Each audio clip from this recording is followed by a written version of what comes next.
So I just found a squirrel had been hit by a car. Came down to the bridge to send them off.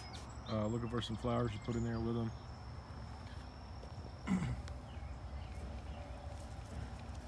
I think this is maybe something in the pea family.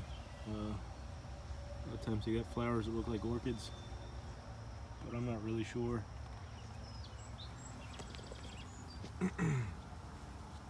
Yeah, he must have just got hit.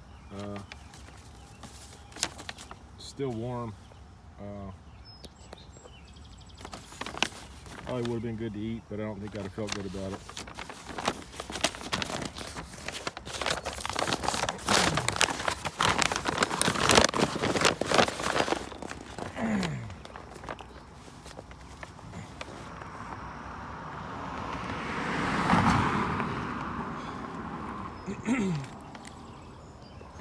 I saw a red-winged blackbird get hit too this morning.